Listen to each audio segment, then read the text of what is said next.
Hey there, welcome back to Tennille Talks. Okay, y'all, so last night I was working on the donation readings and I didn't prepare how I normally prepare for the normal postings on the channel. Now, I'm still going to post, obviously, we're here together right now, but I have the cards in front of me. So normally I lay the spread and then I sit with spirit, I decode it, I develop, whatever. I didn't have time to do that. And so now I'm just looking at this spread and we're just going to break it down together. Okay, y'all, I love you. Thank you so much. If you did get a donation reading, I would love to offer them a couple times a month or whatever. So February is coming up and obviously they will be focused on love in February. We'll just capitalize on that Gregorian holiday. All right, y'all. So the reading that is in front of me, I am seeing that this is a battle between spirit and fiat currency.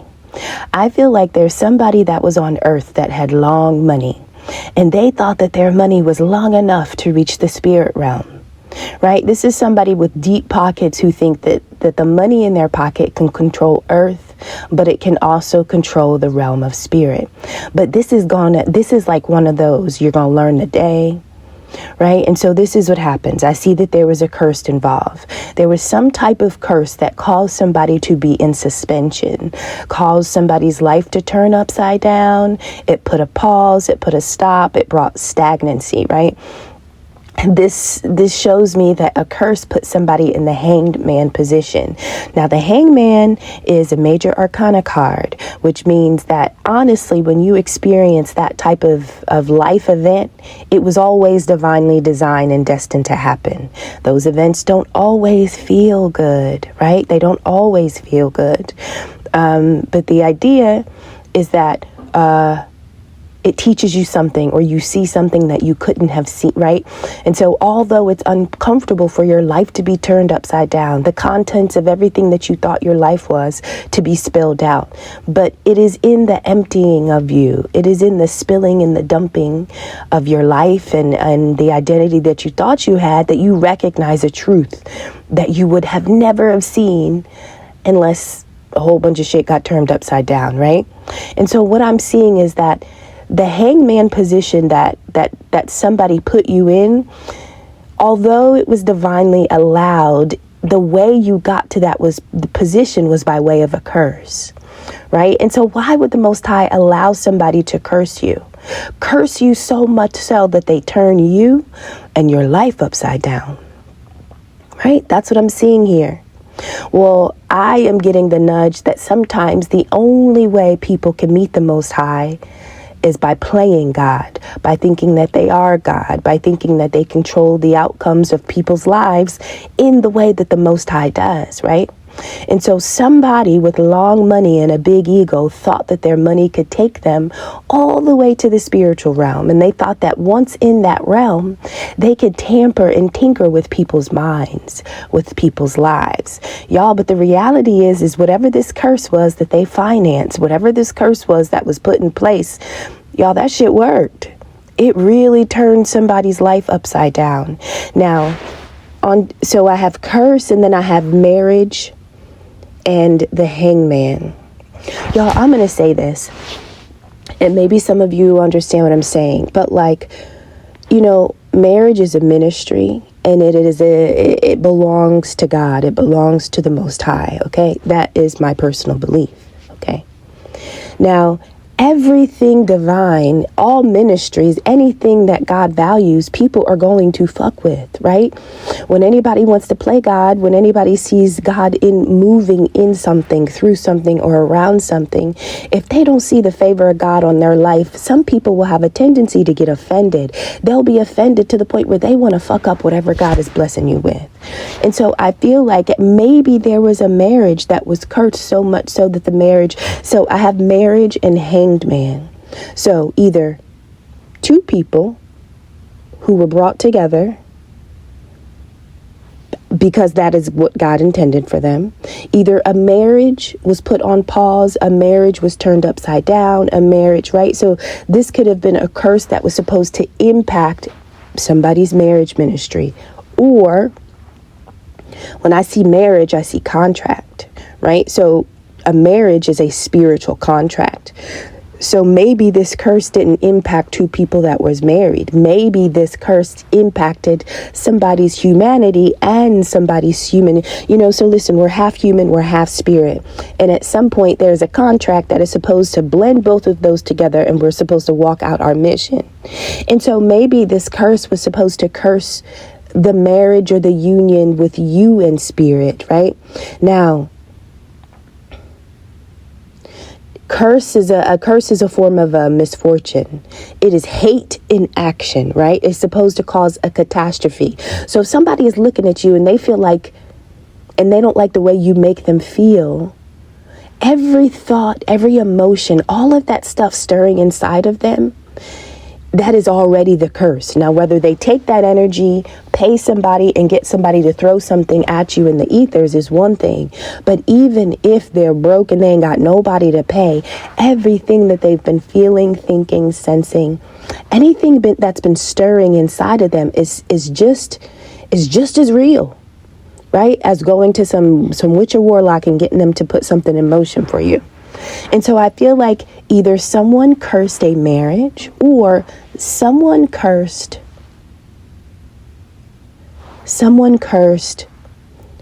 your ability to unite with spirit. So this is like you being in the hangman position, your life being dumped upside down, but you can't hear the Most High. You don't know what's happening. It's like you're in the hangman position, and the whole reason why we are in the hangman position is to gain a different perspective, to see something in a different way, right? And so I don't know if somebody cursed a marriage so that you would look at your spouse a different way. If somebody cursed a marriage so you would look at the ministry of marriage a different way. Maybe somebody cursed your ability to be in contracts with other people. Maybe somebody cursed your relationship. But if they didn't curse you and a person, maybe they cursed you and your spirit person, your ability to unite with your own ministry, right? Your ministry as a divine being is peace. You are a ministry of peace, first and foremost, because it is through the peace that the Most High can communicate and contact you, right? And so your first mission's got to be peace, to maintain peace at all costs. And so maybe the hangman position was to make sure that you didn't have peace, because if your life is upside down and everything is stuck and blocked and stagnated, the peace is what would give you a way out, right? Because it's through the peace that you can hear, sense, and feel the Most High in spirit and wherever you're led. But what if they cursed your spirit body so that when your physical life fell apart, you couldn't hear spirit loud enough or clear enough to undo yourself or unravel whatever happened in the physical world? All right, that's where I'm going. That's what I'm getting now. So here we go. Y'all were cursed.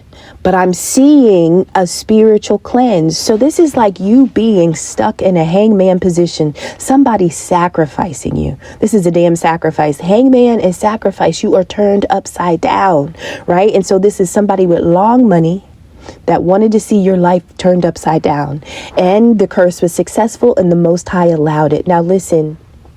There was a reader I was listening to yesterday, and she's like, do you think that people are going to continue to curse you if you have, right? So listen, the wealth of the man that cursed you, whether they admit it to themselves or not, recognize that you had a wealth, you had a richness in you that they couldn't buy, that they couldn't access, right? This is somebody thinking that my money is so long that I can have anything I want, whether it's on earth or above earth. And then here you come dripping in spirit, right? Dripping in peace, clearly covered and favored by the Most High, that has pissed somebody off because they can't buy what you have. And so whatever your spirit was, whatever that peace was, whatever the glow, the light, whatever it is that you possessed, whether you possessed it by yourself or you possessed it by way of you being connected to a beautiful marriage, it doesn't matter. Somebody was so mad that you had something that they couldn't buy that they decide to curse it. So whoever this wealthy man is, now, this could also have been a couple that did this to you, right? So a couple could have done this to you, or like a married couple, a married couple could have cursed and sacrificed you in order to remove the peace from you so that your spirit wouldn't be pure enough to communicate with the Most High, right? So all of that drippy goodness that the Most High blessed you with is what people want to strip. Now, how can they strip? And people, God, how can they strip something divine? And people really believe that they can do this, And this is how people meet God. And so sometimes, it is very easy to become angry with this process, right? As a divine being, it means that at some point you have to be comfortable with getting dragged, okay? Because this is the only way that people get to meet God and sense God and understand the universe and the creation and this is the only way, by seeing it in existence, by seeing you. And so, imagine driving on the highway and to the left and to the right, all you see is billboards. In my mind, I'm thinking about driving through Philly. I used to take the trip from DC to New Jersey, and you always had to drive through Philly. And I love going through Philly because that's when the billboards were most exciting. I remember one of my favorite billboards. It was a billboard for the shoe company Timberland. They make boots. And so the Timberland billboard in Philly, it was like 3D, it was like a whole Timberland boot hanging off of a big sign in the sky. I love the Timberland billboard, but nonetheless, what I'm saying is billboards. Divine beings are like billboards. Life is busy, but every now and then you catch a divine being that you just can't stop looking at. You just got to go see again. And this is how people meet the Most High, right? And so imagine that you are a billboard that somebody, and they like, how you get that? Or I can't control that. Or why my billboard don't look like that, right? And so all of the wealth that they acquired on earth, all of that power, all of that ego, all of that made somebody think that they could take your billboard down. They could reconstruct your billboard, or maybe they just didn't want to see it at all. It don't matter. It doesn't matter what moves somebody to do this. Here's the thing. This is the only way people can meet the Most High, is by crossing paths with a divine being. And a lot of times you will be misunderstood, not because of something you said or done, but just by the signature of your energy. That is enough to stir up things in people. And what happens when people don't understand something? They have a tendency to fear, right? They fear. They think, So here's the thing. We are talking about the spirit of the flesh and the spirit of the fruit. So here is one of the battles that this wealthy man had to learn. Which is stronger, your spirit fruits or your flesh fruits? Now, divinely, we know that nothing can fuck with our spirit, right? And so this is the battle of faithful and unreliable. And so now this is about air, communication. When the element of air is coming up, we're talking about thought, we're talking about breath, we're talking about throat chakra. It is through your throat chakra that you identify who you are, who you belong to, who you serve, what you love, right? And so I feel like the air inside of your body, which belongs to the Most High, it is the spirit of the Most High. I feel like the universe that was flowing inside of your body, right? By way of your spirit team, your ancestors, your guides. I feel like whatever was stirring in you, it was a reflection that the spirit world was talking and communicating to you. Meaning the air inside of you came straight from the Most High. But maybe this wealthy man was like, how come I ain't got no air in me?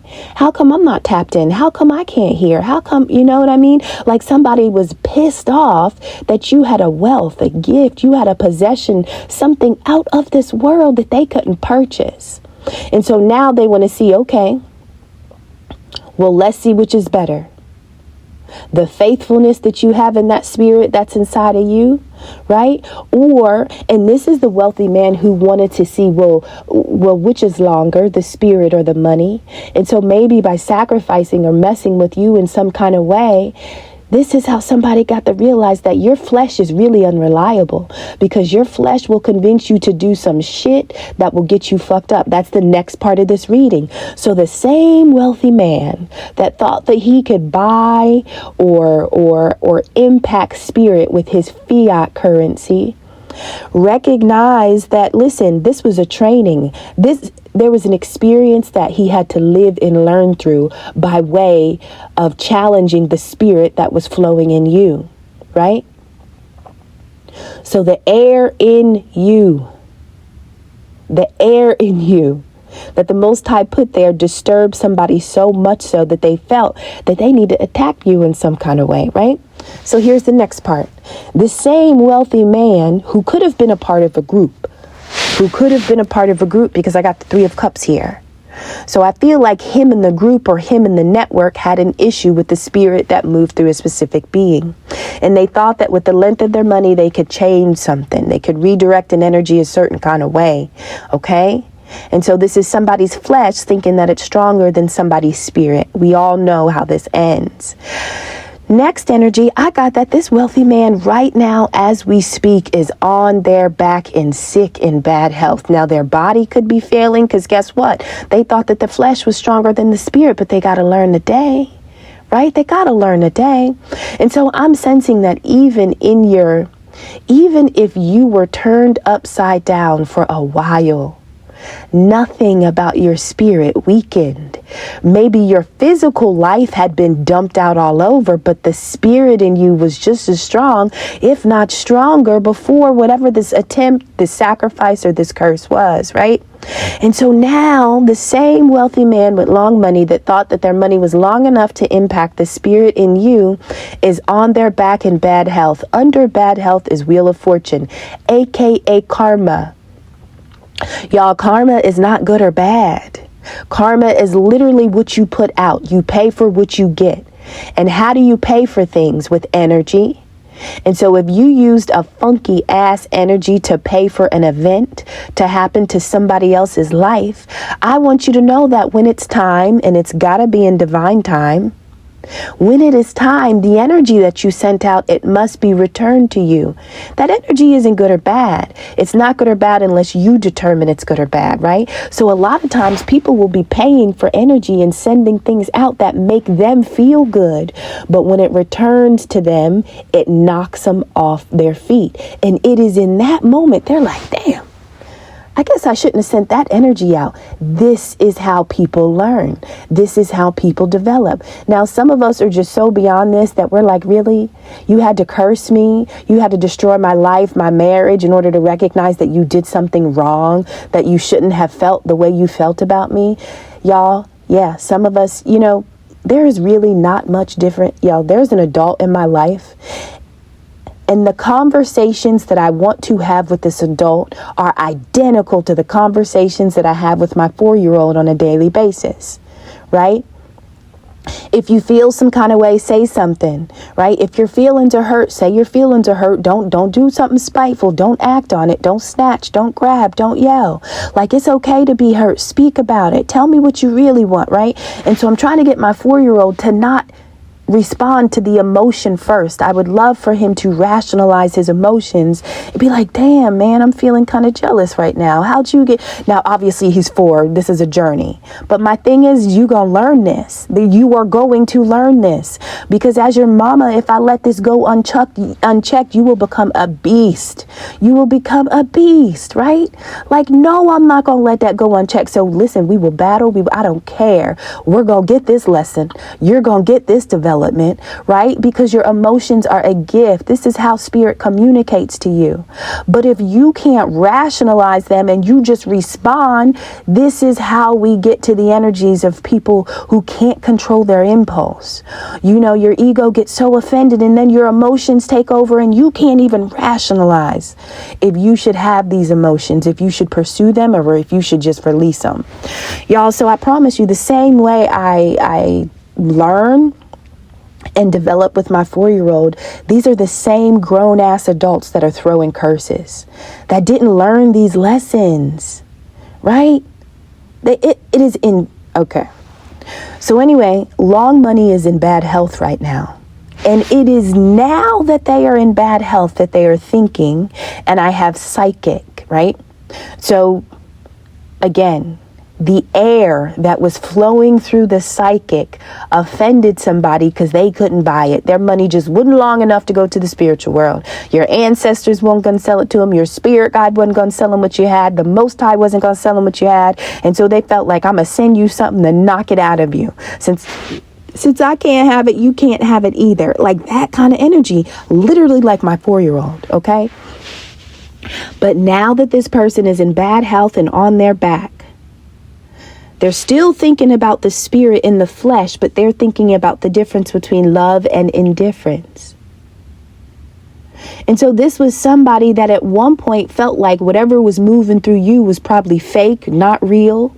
It wasn't faithful. It wasn't true. It wasn't consistent. It wasn't stable, right? And so they felt like I can do something to you to make the spirit in you appear to be unreliable.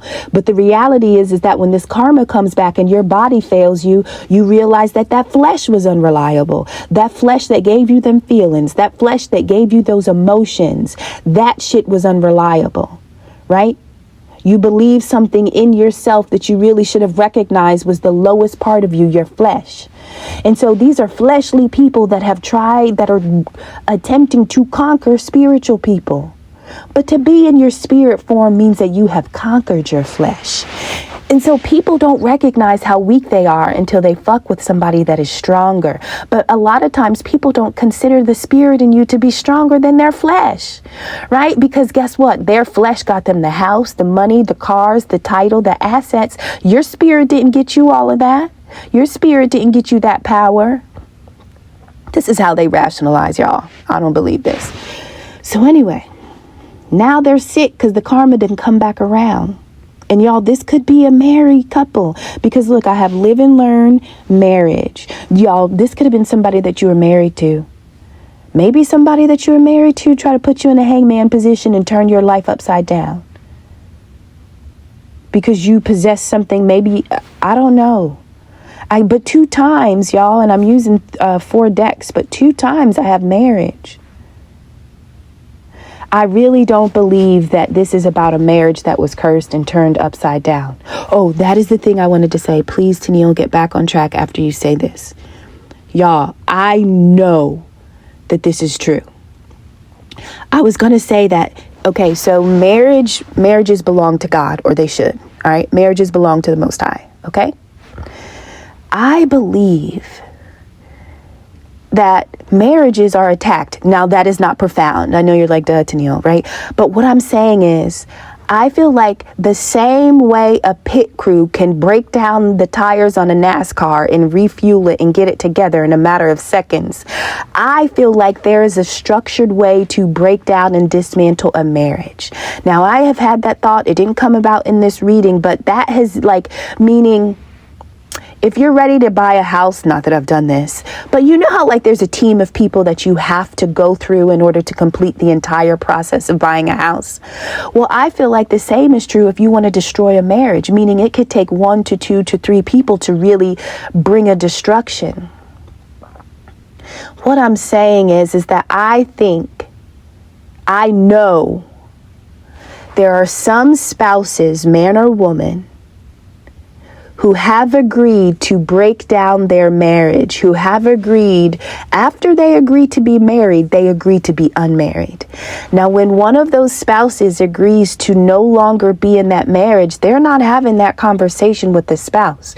No, they're having that conversation with the pit crew.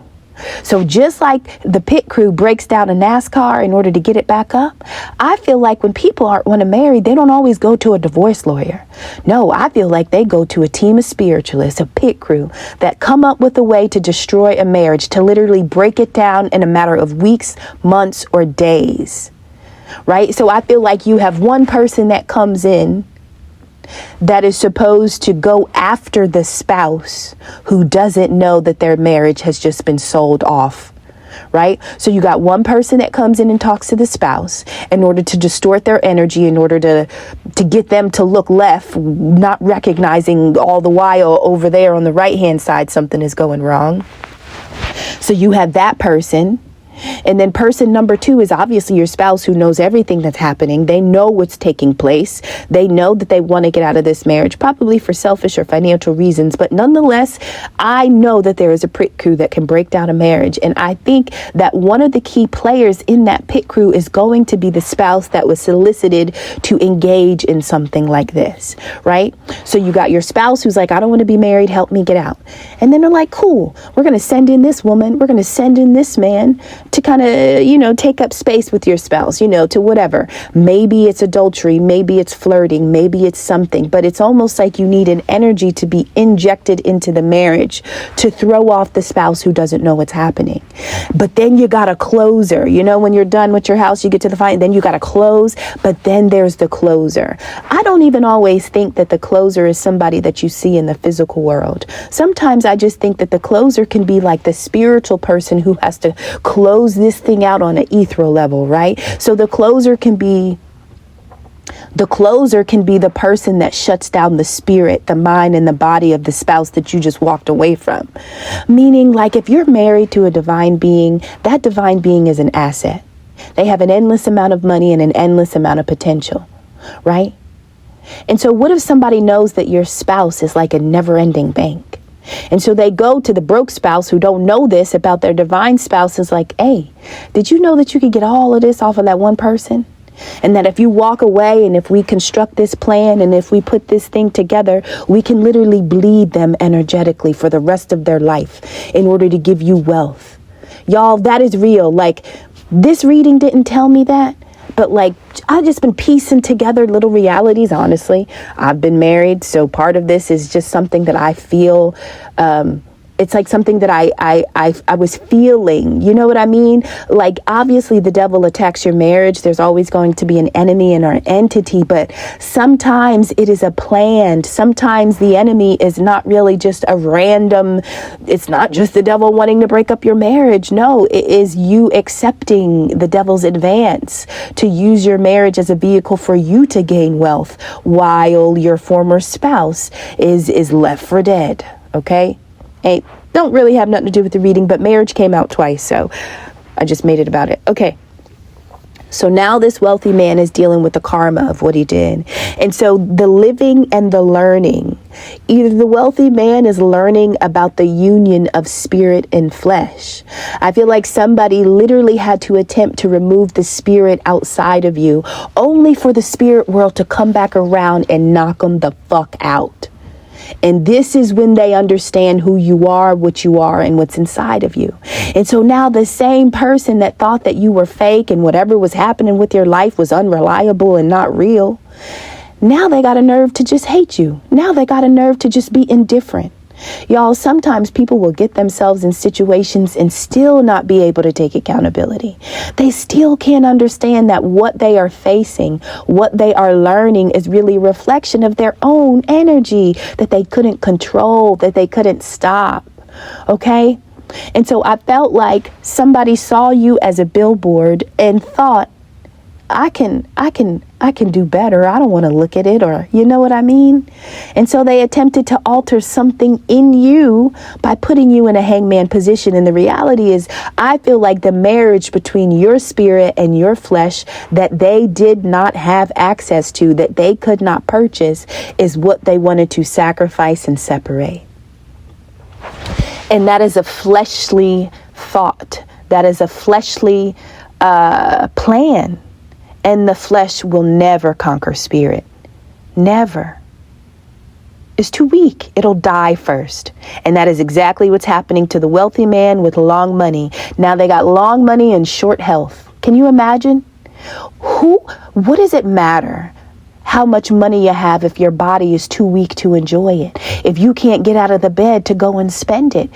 Who cares how many nice cars you have if your ankles are swollen and you can't walk? If you got a cane, right? You about to have an electric scooter, the motorized wheelchairs, right? Can you imagine going from a Porsche to a motorized wheelchair because you thought that your flesh was more powerful than the spirit that flowed inside of another? Right? Earth money can only go so far. And any spiritual being, a psychic, anybody that is spiritually gifted didn't buy that shit. And the things that they had to do to acquire those gifts, to be trusted with a spiritual gift, to be trusted to see, to hear, to set, like, you have to be trusted, meaning that you had to have conquered your own flesh for spirit to drop them gifts in you. And not everybody has spiritual gifts because they conquered their flesh. Some people refuse to conquer their flesh, so they just went to the flesh demon and said, hey, how can I keep my flesh and get some extra gifts? A lot of people just do that. You don't always have to go to the Most High to get what you want. You don't always have to go to the Most High to evolve and grow and develop. Some people go the totally other way, and that is a part of their path. But what I'm saying is, those that have done it the right way, you really can't fuck with them. But you're going to have to fuck with them to recognize that you can't. So a wealthy man that is in bad health is either about to receive a message from the law. A wealthy man. So listen, his body is failing. He can't stand the psychic because apparently the psychic knew exactly what was going to happen to him for doing what the fuck he did. And now he's mad, right? Can't spend the money. Body won't move. Don't have no health. And on top of that, the law done sent you a letter. Oh my God. Can you imagine? Yo, this is karma. All that unseen energy, those thoughts, those emotions that were stirring around in that person is coming back. And do you know where this little psychic is? Somewhere loving themselves, somewhere happy, somewhere healed, somewhere independent, and only concerned with self. And so here's the thing. When we are in positions of being sacrificed, as a seer, as a person with spiritual gifts, when this happens to you, this is almost like a workout session for your spirit, right? Because yes, somebody with weak flesh thought that they were stronger than your spirit. But if the Most High allowed it, then this for you is also a lesson. It is training. It is development. Not that you need to have your whole life turned upside down to understand, but it is about how you come back from the sacrifice. Everybody don't come back from a sacrifice with their spiritual gifts intact. Everybody don't come back from a sacrifice with peace of mind and power flowing through them and self-love. Everybody can't do it. And so not only do they fuck with you and watch your life turn upside down, but they also recognize that the character in you didn't change. Not only did your character not change, but you got some new weapons. You came back with shit you didn't have before. Okay? So the psychic apparently went through some type of spiritual cleanse. When somebody sacrifices you, they're trying to take your peace. Your peace is what allows you to communicate with the Most High, right? That is the part of you that must be protected. That's that stillness. That's that sacred space. Being able to locate your peace in you is essentially it's like you got a tent, right? It's like anytime you want to talk to the Most High, you have a tent that's inside of you that y'all just go sit in. Y'all just go camp. Right? It's like your peace tent. Somebody wanted to destroy something inside of you so that you couldn't go and gather. You couldn't go and meet. You couldn't hear. You couldn't talk or sense or feel. Right? But right now, you are loving yourself. And the same person that thought the spirit in you that was unreliable, the same person that just can't stand, they hate or they feel indifferent about your psychic abilities, that same person is recognizing, dang, I should have just been grateful for them.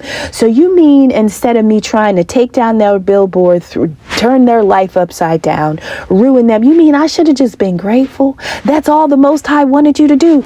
Y'all, that was the choice. Do you see how people got to go all around the world just to learn the small shit? Gratitude. Instead of jealousy, it should have been gratitude. Instead of envy, it should have been gratitude, right? Because how do spiritual people conquer their flesh? Gratitude for the good and the bad, right? Can you imagine being potentially sacrificed and still being grateful for the experience? That is some powerful shit. It's crazy. People are like, wait, what? Yes, it is kind of crazy. Yo, but when you understand that it was never about the comfort of your flesh, it was always about the evolution, the growth, and the expansion of your spirit. When you understand that the things that you go through are strengthening the spirit in you, there is a gratitude because your flesh is strong enough to take it. Everybody don't got flesh. Everybody don't got a body that can go through the things that you've been through. And so I want you to know that when people attempt to curse your flesh because they don't like the spirit that you are married to, It is in that moment that you recognize the strength of what you are, who you are. Like, how else do you understand that you're a motherfucking G unless a whole bunch of peasants try to take you down, right? Like, this is how you be like, this is how you learn you. Somebody with long money, a wealthy man, earthly power, assets, control, and influence came after you, and you probably ain't even got shit. But you didn't need to have anything on the earth because you are mighty in the spirit. And somebody confused it. And so this is when people understand, the law of gratitude. Just be grateful for the shit you don't understand or the things you don't have. Don't be so offended that you want to destroy it, that you want to pull it apart and dissect it. Right? Just be grateful for the things that you don't understand or don't have, because it is in the gratitude that you will start to develop and find those same pieces inside of self. And so I feel like the curse that was supposed to separate the spirit from the flesh, it was in a spiritual cleanse. So listen. When somebody curses you, imagine that they've just put in, you got something white on. It's the purity of your spirit. Y'all, wearing white, I don't know how Lisa Ray does it. Wearing white freaks me out because I just don't feel like I can keep it clean. Your spirit is the same way. You're walking around in a dark world, but you're wearing white. Not really, but in the spirit you are. And so they can see you, and and all they want to do is to put something dirty on that white spirit of yours. And so when somebody has cursed you or suspended your life or turned it upside down, I want you to imagine that they just essentially either stepped on your white shoes or they got a lipstick stain on your spiritual white sweatshirt. They've done something to your spiritual uniform. Now, do you think that somebody can do something to your spiritual uniform and you have no way of correcting or cleaning it? This is also how you know, I got to get in the weight room. Somebody did something to me and I got to wash it. I got to go to the laundromat. I got something on my spirit that I got to wash off. Like, that needs to be an everyday thought. Is there something on me I got to clean? Like, it needs to be a part of our daily process to spiritually cleanse ourselves from all of these fleshly fools that are just offended by the gifts that you're walking around this earth with. Right? And so I feel like the spiritual cleanse, it was supposed to strip you of your peace. And so when you recognize, I'm irritable, I'm frustrated, I'm lacking clarity, I can't write, it's because somebody done got some dirt on you, and that's okay. They're trying to disturb your peace so that you can't go to that tent inside of yourself and converse with the Most High. And so when you recognize that somebody is disturbing your peace, that is when you need to cleanse something. You can clean off anything that people have done to you ethereally or energetically. How can you have a gift that you can't walk? Of course, but this is how you learn the levels of your gift. Not only do you got it, but you got to protect it. But there are some times and some things that you won't necessarily be able to stop. And it is you not being able to stop an event from happening that you learn how to respond to these events. You're not always supposed to stop things. Some things you're just supposed to master the response, master the self-control. When your spirit is dirty, who are you? Who are you? Sometimes you got to know. You got to know so that you can get it clean, right? And so all of this is development, not only for the wealthy fool, but also for the spiritual psychic, for the gifted one, right? Your purity is offensive. Your purity pisses people off. And so a lot of times people think that purity was easy to come by, but they don't know that you went through the trenches to get it, and there's nothing that they can do to strip you from it. But sometimes the plan will still have to play out. And when they have stripped you from something, an energy that belongs to you, you got to get that shit back. Right? And so they got karma, but guess what? You're getting karma too. You're learning things. You're developing. You're growing. Listen, if somebody takes my peace, you're only going to take it from me temporarily.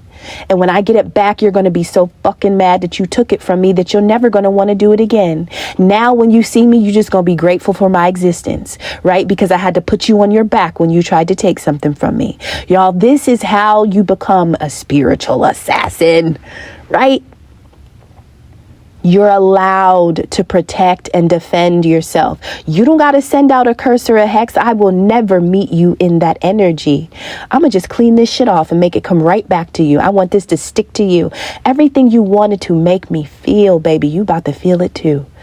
Like that, I'm on that time. Okay? So the curses, the hexes, the nasty energy, anything that is sent to take your peace, the moment you feel it, I want you to get in your bag and get it off. Because when you get it off, it's got to go back. That energy can't be destroyed. They were hoping that it would stick to you and destroy you. No.